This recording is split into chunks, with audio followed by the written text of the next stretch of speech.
Arizona Congresswoman Gabrielle Giffords is one of at least 10 members of Democratic leaders, who Democratic leaders say have been targeted because of their vote on health care. And she joins us this morning from Washington. Congresswoman, I guess my first question is, what happened to your office in Tucson? And do you have any doubt that this is a direct result of your vote on health care? Well, obviously, we weren't there. The office closed after the health care vote, and sometime between midnight and 2 a.m., we were alerted that the front door of our office, which is a glass panel door, had been either kicked out, shot out, or just basically destroyed. Whether or not it was a direct effect, obviously we weren't there.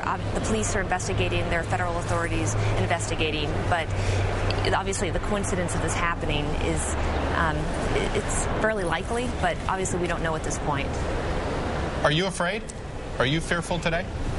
You know, I'm not. We've had hundreds and hundreds of protesters over the course of the last several months. Our office corner has really become an area where the Tea Party movement congregates, and the rhetoric is incredibly heated. Not just the calls, but the emails, the slurs. So, I mean, things have really gotten spun up. I mean, we've got to think about it. Our democracy is a light, a beacon, really, around the world because we affect change at the ballot box and not because of these, outbursts of violence in certain cases and the yelling and it's just, change is important. It's a part of our process, but it's really important that we focus on the fact that we have a democratic process. Do you think Republican members of the House, the Republican leadership, should have spoken out more forcefully to denounce this violence, or are you satisfied with what they've said? For example, the Minority Leader John Boehner was on Fox News denouncing violence.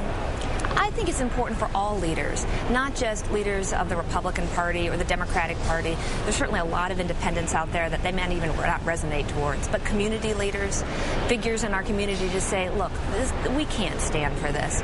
I mean, this is a situation where they really need to realize that the rhetoric and firing people up and, even things, for example, we're on Sarah Palin's targeted list, but the thing is that the way that she has it depicted has the crosshairs of a gun sight over our district.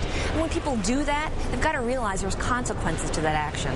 Well, but in fairness, the campaign rhetoric and war rhetoric have been interchangeable for years. Mm-hmm. And so is there a line here? I mean, I understand, in the moment it may look bad, but, do you really think that's what she intended? I can't say. I'm not Sarah Palin.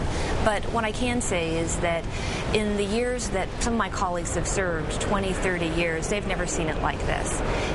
We have to work out our problems by negotiating, working together, hopefully Democrats and Republicans. I understand that this health care bill is incredibly personal, probably the most significant vote cast here for decades, frankly. But the reality is that we've got to focus on the policy, focus on the process, but leaders, community leaders, not just political leaders, need to stand back when things get too fired up and say, whoa, let's take a step back here. And on the flip side, some on the other side of the aisle have suggested that maybe in some ways Democrats are reaching out to highlight these instances of violence because they want to make it seem like, that's who the Republican Party is. This crazy, violent wing of the Republican Party represents the norm. Are you concerned that Democrats may be using this as a political opportunity? Well, I don't think about it that way. I mean, that's certainly not what we're doing. Republicans in my area, and I have a very mixed district, we're fortunate to have a pretty balanced community. But the reality is, when you look at these examples around the country which really try to incite people and inflame emotions, then chances are they're going to have a couple of people, extremes on both sides, frankly, not just on the Republican side, but we have seen Democratic extreme activism as well. I mean, most of the country is in the middle, but we do have, these polarized parts of our parties that really get excited. And that's where, again, community leaders, not just, the political leaders, but all of us have to come together and say, okay, there's a fine line here. All right, Congresswoman Gabrielle Giffords from Southern Arizona, a great part of the state. Probably one of the most perfectly balanced swing districts in the country. It's a unique district there. Yes, it is. All right. Thanks for coming on this morning. Thank you for having me.